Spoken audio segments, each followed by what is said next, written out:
A very good day to Dr. Gan. We are Group 11 and we will present to you about is life expectancy affected by certain non-health factors.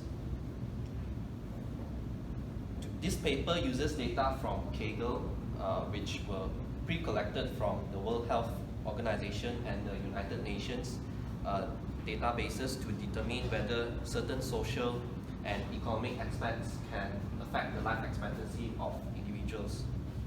Due to the huge development in the health sector in the 21st century, which resulted in an improvement of human mortality, the data used is from the year 2000 to 2015.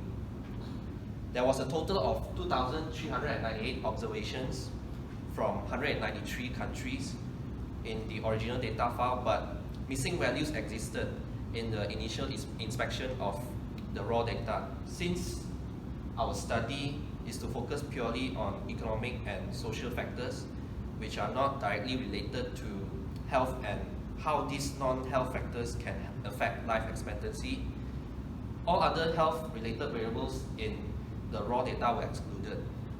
And eventually, only 4 regressors were selected from our model.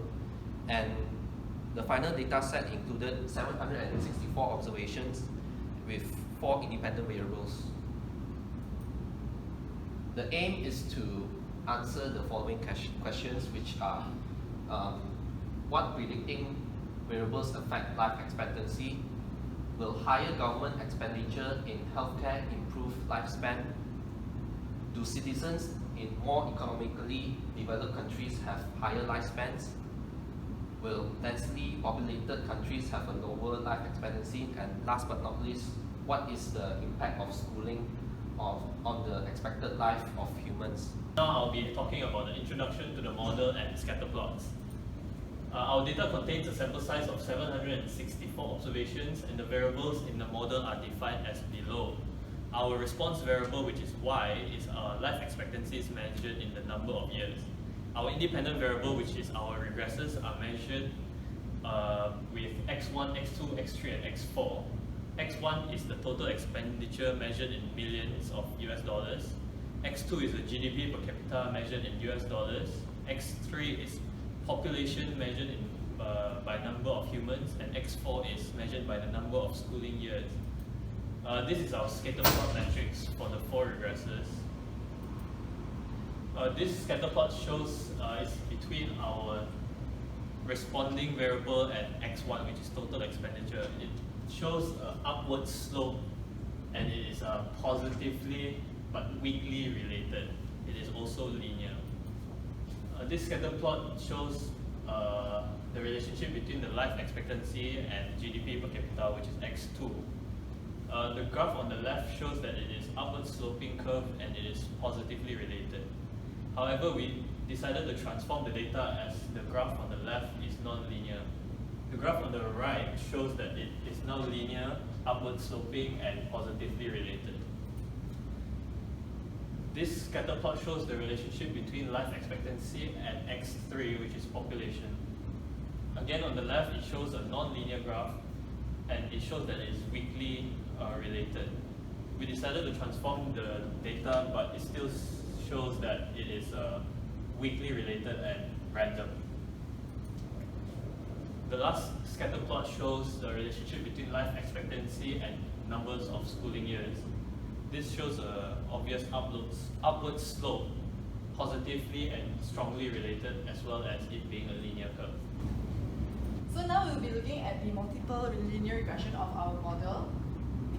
First is we calculated the model summary using RStudio, and we derived the fitted model as being y equals to beta null plus beta 1 times x1 plus beta 2 times x2 plus beta 3 times x3 plus beta 4 times x4 plus e, which is the random error. And based on the coefficient estimate from the model summary, we inserted each values of the intercept x1, x2, x3, and x4 into our fitted model, and we assume that the random error equals to 0. Now we will look at the model summary for multiple R square, and adjusted R square. As you can see, this is the table derived from RStudio. The multiple R square indicates the strength of the linear relationship of the model. If it's more than 0.7, that means there is a strong linear relationship. As you can see, our model has 0.8378. Secondly, the R square calculates the closeness or relativity between the model data and the model's fitted regression line. Our model has 0.7019, which indicates 70.19% of the variability in life expectancy can be explained by the variables in this relationship. The adjusted R square is the modified and adjusted version of the R square for the number of predictors in the model such that an independent variable with correlation to Y will increase the adjusted R square, while any variable with a weak correlation will decrease the adjusted R square. Typically, the adjusted R square is less than the R square value. So as you can see from our model, the adjusted R square is 0.7003, which is less than the R square. Next, we perform an F-test and calculate the ANOVA table. This ANOVA table is derived from RStudio, where we found the sum of square, degrees of freedom, and mean square error for the regression and the residual. This data is then used to calculate the F statistic so that we can perform the F-test. First, we define the hypothesis where H null is equal to beta equals to 0, and alternative hypothesis is at least one of the betas does not equal to 0. So, based on the F distribution table, we found the rejection region to be F is more than 2.37, and comparing with our F statistic, we found that our F statistic for this model exceeds that, and hence H null is rejected to conclude that there exists enough evidence to show that at least one of the beta does not equal to 0, which will contribute significantly to the model at 5%. Next, we perform a t-test. This table is derived from RStudio again, where we define the hypothesis as H null equals to beta equals to 0, and the alternative hypothesis where beta does not equal to 0 for each different regressor 1, 2, 3, 4. The rejection region from the t distribution table is t is more than 1.96, and the p-value is alpha equals to 0.05. For variables x1, x2, and x4, the null hypothesis is rejected, which means that these three regressors contribute significantly to the model at 5% because their t statistics exceeds the rejection region of 1.96.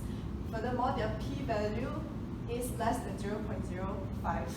However, for x3, the t statistic does not exceed 1.96 and the p-value exceeds 0.05, meaning that this regressor does not contribute significantly for the model and it can be deleted. Next is confidence interval. This confidence interval, once again, is derived from RStudio. The confidence interval shows the range of long-term success rate, or how often this interval will capture the parameter. For each regressor, you can see this is the lower bound and the upper bound of the confidence intervals. I don't know what else to say.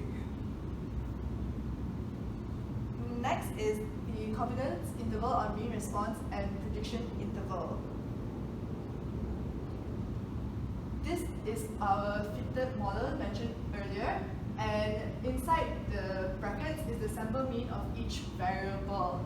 Inserting the sample mean into our model, we will get the fitted model value of 69.0436.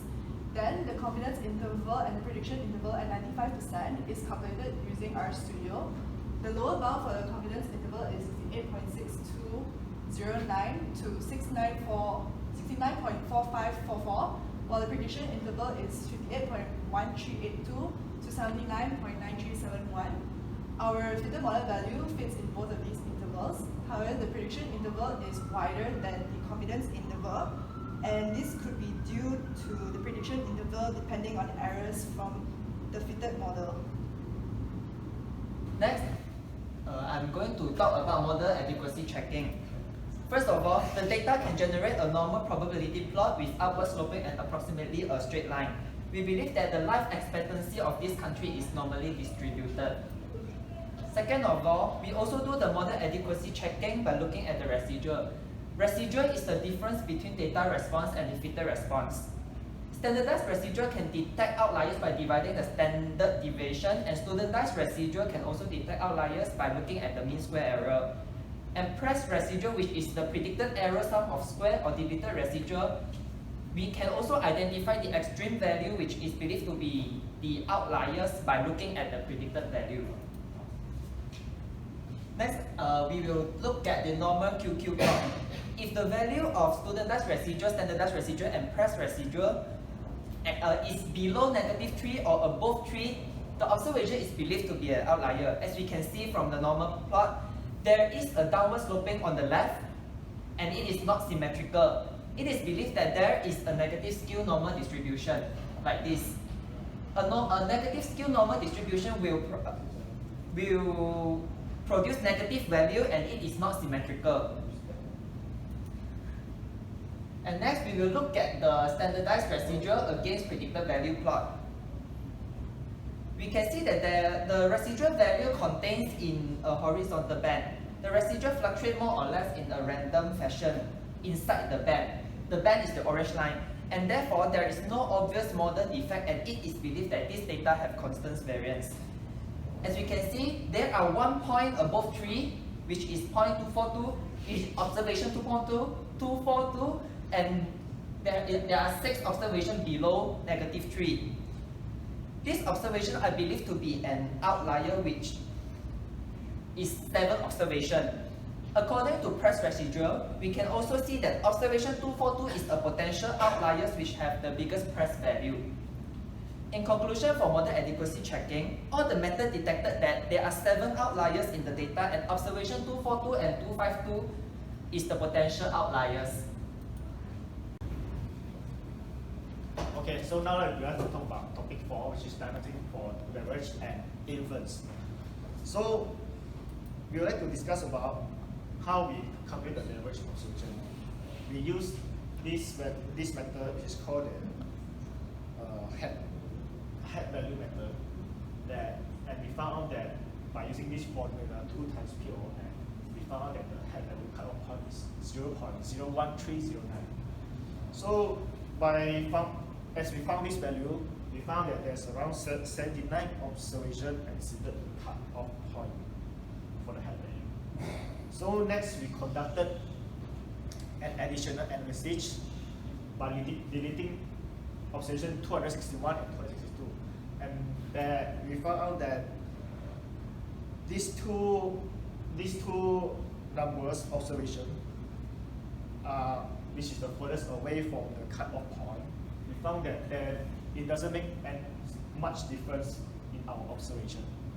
So next, we would like to find the influential point by using Cook's distance method.